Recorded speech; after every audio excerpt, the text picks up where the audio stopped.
Hi, this is Albert van Dijk, and in this video I want to explain a little bit about space agencies and space programs and how they work.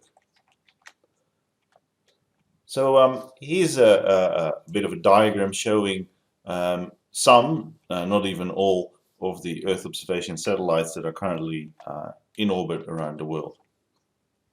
And so, as you can see, that's quite a lot, and there's quite a few more. And so the question arises: how is that managed? Who decides what goes up there, and how do they do it? So one thing I guess that's worth pointing out is that Australia, to its shame, does not have an Earth observation program or a space agency. However, if you look back into history, there's an interesting story there around a satellite called RESET, which is arguably one of the first Earth observation satellites ever launched, and Australia did it off the Woomera rocket range.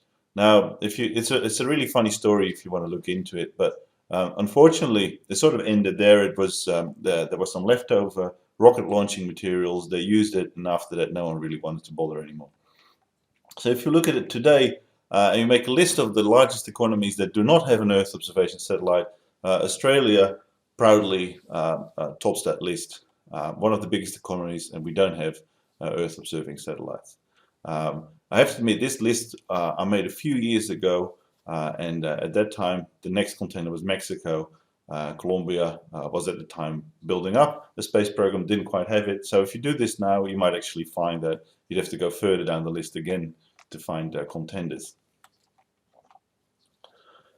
So other countries, fortunately for Australia, do have space programs and space agencies, and they do launch Earth observation satellites. Now, the two biggest ones, without a doubt, are the NASA in the US and the European Space Agency in Europe.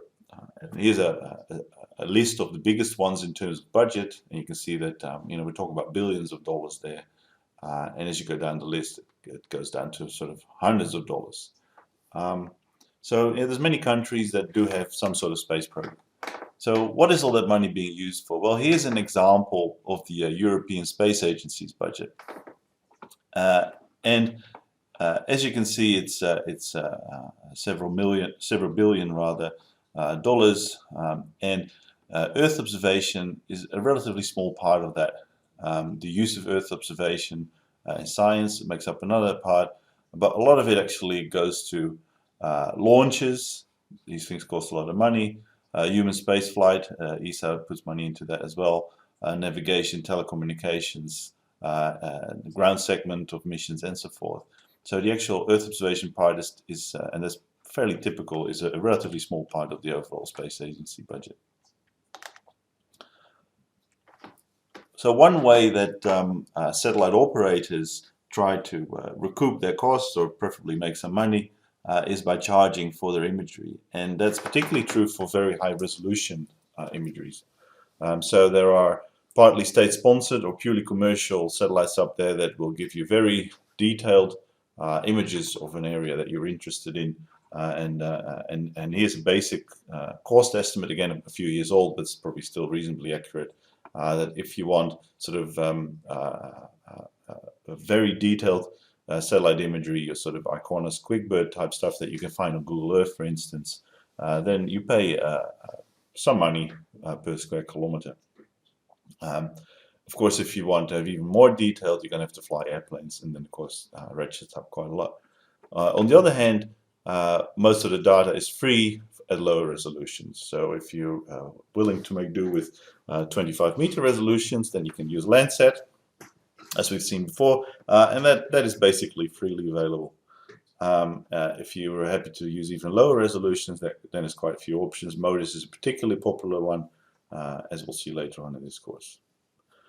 So that's a bit of, I guess, the cost resolution trade-off, if you like. There's also issues with each of these types of data beyond that you need to consider. And if you're dealing with commercial providers, there's questions to what pre-processing has been done, how much you need to order, what's the licensing, and so forth. But it gives you a bit of an idea of of how you might go about getting data. A little bit on the information value chain. So as we talked about, we don't have a space agency in Australia, so we don't do mission design operation. On the other hand, there's a whole host of downstream processes where we do have a role nationally and in some cases also internationally. So one great advantage of Australia is that it's got some very large, very boring areas. So here's a little picture of Lake Frome, the salt lake in the Australian desert. And it's a great place to lay out a giant big tarpaulin and see if the satellite can see that. And that's exactly what's going on here. So international space agencies tend to like Australia for its nice targets, if you like, for calibration purposes and the like. Australia also plays a role in developing satellite data products. So we use data collected by other space agencies and then do something useful with it. Whether in a research sense or once the research is developed into something that's quite usable, into an operational sense. To give you an example, on the Geoscience Australia website, you can find flood mapping, you can find fire mapping, that sort of stuff, based on satellite data algorithms. And then, once you've got a data project, you've got to validate it, you've got to understand how good or how bad it is. And on the back of that, you can then develop information web services, and hopefully, ultimately, it is used in decision making by government, by industry, by individuals. So there's a bit of a sense of the value chain of remote sensing data, if you like.